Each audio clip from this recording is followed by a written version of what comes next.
It's official. Parliament has been dissolved and Malaysians are going to the polls within the next 60 days. And explosions rock Ukraine in what appear to be the most intense Russian attacks since the start of the war.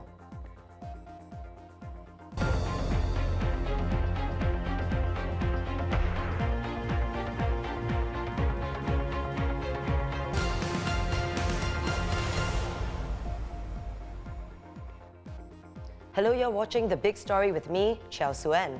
Subscribe to the Straits Times channel to stay up to date with our live news updates.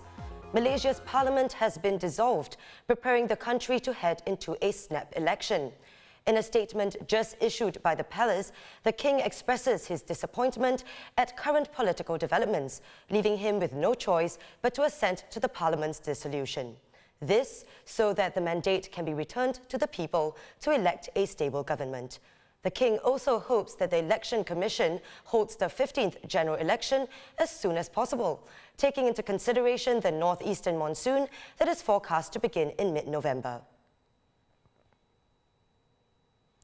And with that, Malaysia is heading into snap polls nearly a year ahead of the deadline for a general election after PM Ismail Sabri Yaakob dissolved parliament today.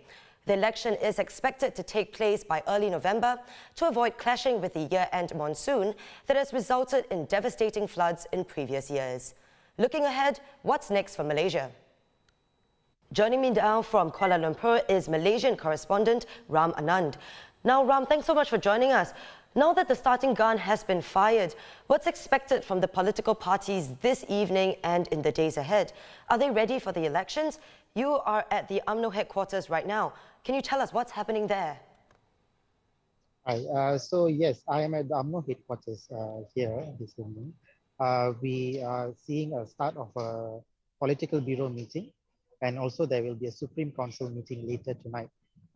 Later on tomorrow, there will be a meeting for Barisan Nasional, the larger coalition that UMNO leads. So UMNO is sort of setting the ball rolling. They have called for the election. They've been pushing for the election. So they look pretty prepared. I think candidate negotiations are already underway. So they are probably finalizing their candidate list and their election strategies in the next couple of days itself. So what do voters make of today's developments? What is the mood on the ground? I think the mood right now is very subdued because there is, as we have rightly reported, there's sort of a sense of a trust deficit towards the political process in the past couple of years, ever since the collapse of the Pakatan Harapan government and the change of prime ministers. So I think there is a very subdued reaction. So it's still very difficult to gauge if people are going to come out and vote in this very crucial general election, because the last two state elections that we can use as a barometer in Malacca and in Johor, the turnout was very, very low. The turnout was at 50% and 60% respectively. So right now there is not so much excitement going around about the election. It's more like people are worried about floods, monsoon floods are coming in. So some people are very frustrated that an election is being called during monsoon season, where the focus they believe should be towards managing or mitigating floods instead. And they would have preferred election to be called next year. But I think some folks feel like let's just get this done over with, because the political instability in the country has dragged far too long since the last election. So the big question that remains on most of our minds is, when will this election date itself be? Do you have any guesses on when voters will actually be going to the polls?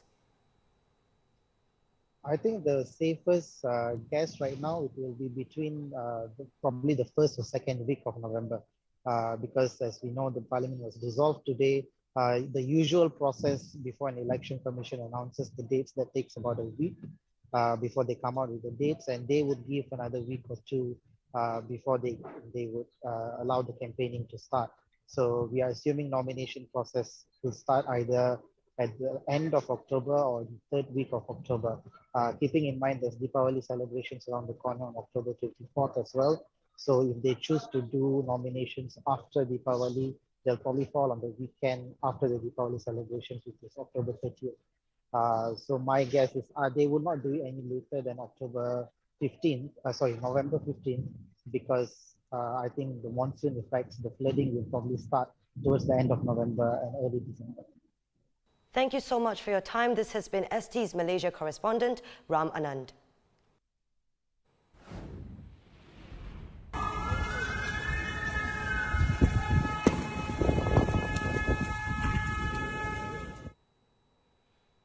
In other news, powerful explosions rocked Ukraine's capital, Kyiv, and other cities today in apparent revenge strikes after Russia accused Ukraine of orchestrating a huge blast that damaged a key bridge linking Russia and Crimea.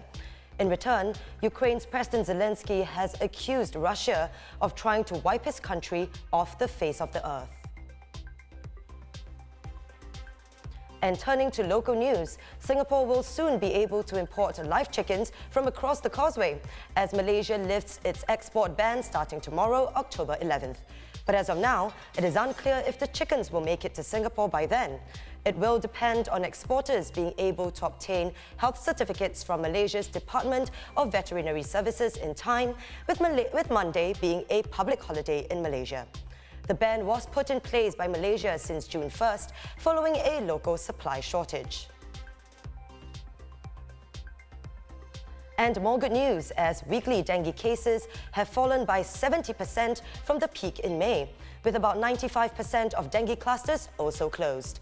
In an update by Senior Parliamentary Secretary for Sustainability and the Environment, Malaysia King, he says that despite the falling numbers, residents must keep working together to prevent a second dengue surge this year. And 2 firms have been ordered to stop work and were fined after multiple safety breaches were found on their premises.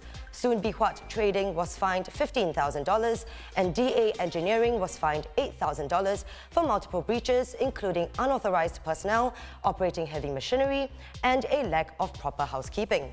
The 2 cases are the latest in a string of enforcement operations aimed at stemming a spike in workplace deaths. Now, in a major change of policy, Singapore Airlines air stewardesses can now apply for temporary ground positions within the company when they get pregnant and return to flying after giving birth. Before the change, SIA air stewardesses were placed on no-pay leave upon declaring that they are pregnant and forced to leave the company the day after they submit their child's birth certificate. To fly again later, they had to reapply to SIA under a returning crew scheme, which does not guarantee their re-employment.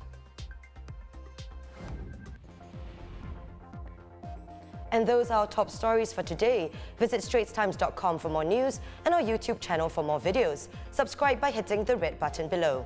I'm Chao Suen, and I'll see you tomorrow on The Big Story.